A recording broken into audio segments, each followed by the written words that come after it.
అది కూడా సంకనాకి ఇచ్చేసి ఇప్పుడు ఈస్ట్లోకి వస్తాడు.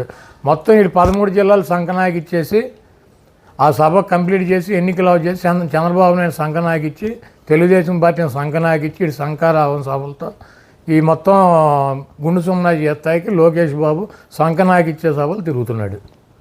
జగన్మోహన్ రెడ్డి గారు చాలా స్పష్టంగా ఆయన చేసినటువంటి కార్యక్రమాలు, ఆయన చేయబోయే కార్యక్రమాలు చెప్పి మీకు మంచి జరిగితే నాకు ఓటేమని చెబుతున్నారు.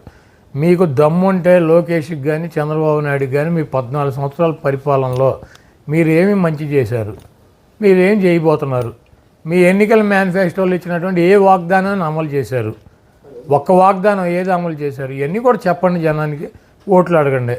మీకు డిపాజిట్లు కూడా రావు. ఆ సంగతి తెలిసే ఒక సంఖలో పవన్ కళ్యాణ్ని, ఒక సంఖలో ఉత్తపుత్రుడిని, ఒక సంఖలో దత్తపుత్రుడిని, ముందేమో బీజేపీ వదినమ్మని, వెనకాలేమో కాంగ్రెస్ చెల్లెమ్మని, ఇంతమందిని పెట్టుకుని మళ్ళీ ఇంటికాడ పడుకుంటున్నాడు. అప్పుడప్పుడు వెళ్ళి మళ్ళీ వీళ్ళందరూ ఉన్నా కూడా భయం. కాబట్టి ఇటువంటి చంద్రబాబు లాంటి 420 గాళ్ళని, క్రెడిబిలిటీ లీడర్లని ఈ రాష్ట్ర ప్రజలు యాక్సెప్ట్ చేయరు. జగన్మోహన్ రెడ్డి గారికి ఈ రాష్ట్రంలో 151 సీట్లకి అదనంగానే సీట్లు వస్తాయి, కానీ ఒక సీటు కూడా తక్కువ రాదు. చంద్రబాబు నాయుడు విన్యాసాలు, వీళ్ళ విన్యాసాలన్నీ ఇంకొక 60 రోజులు. Please subscribe .news.